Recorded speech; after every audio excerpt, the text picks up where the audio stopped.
Hi guys, welcome back to my channel. Today we are going to talk about how to find your PhD research topic.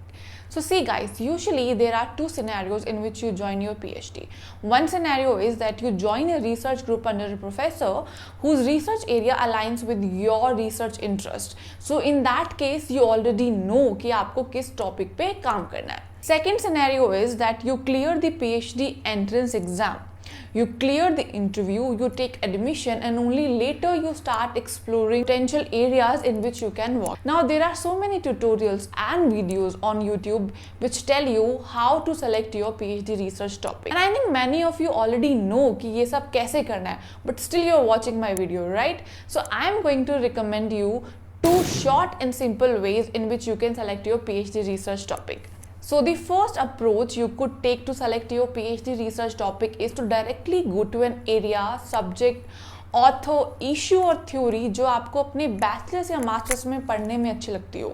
So you don't have to waste a lot of time in randomly exploring a lot of secondary literature. अगर starting में ही अपनी सारी energy और सारा time topic decide करने में waste कर दोगे तो बाद में जो एक्चुअल काम करना है उसके लिए आपको मोटिवेशन नहीं रहेगा.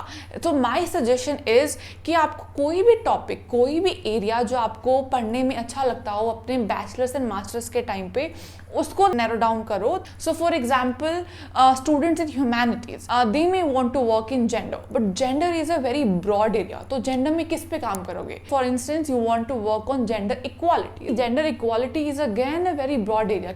किस लेवल की इक्वालिटी की बात कर रहे हो? Equality in salaries, equality in promotions, equality in domestic space, right? So there are so many sub categories you can look into. This is the time you start exploring the secondary literature.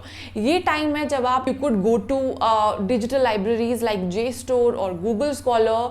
वहाँ पे keywords डाल के search करो कि आपने, जैसे आपको gender और इक्वालिटी पे काम करना है तो आप वहाँ पे ये कीवर्ड्स डालो और देखो कि आपको क्या रिजल्ट्स मिल रहे हैं, किन किन एरियाज पे काम हुआ है. Once you do this, you find out salary equality और प्रमोशंस में इक्वालिटी पे ऑलरेडी बहुत बात हो चुकी है, but equality in domestic space, in house hold, इस पे कुछ खास बात नहीं हुई है. इक्वालिटी इन डोमेस्टिक स्पेस में भी आगे बहुत सारे फैक्टर्स आ जाएंगे.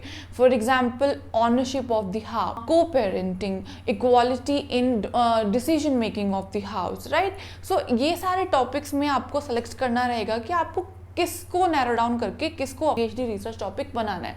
सो आई सजेस्ट कि आप digital libraries, as I said, Google Scholar, JSTOR, इन पे जाके कीवर्ड सर्च कर सकते हो. There are so many top notch journals, for example publishers, right, like Routledge, Taylor and Francis, Oxford. इन सबके जर्नल पे जाके, उनकी साइट्स पे जाके कीवर्ड सर्च करो और देखो किस पे और कैसे काम किया है.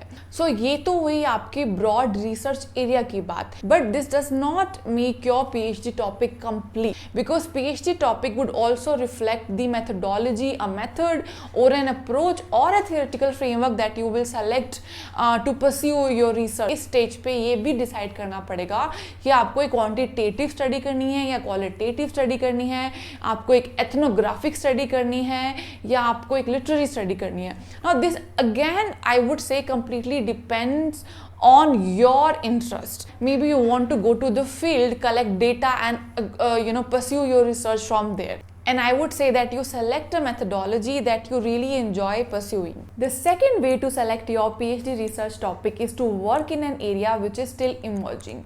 एक ऐसा एरिया जिस पे बहुत कम काम हुआ हो.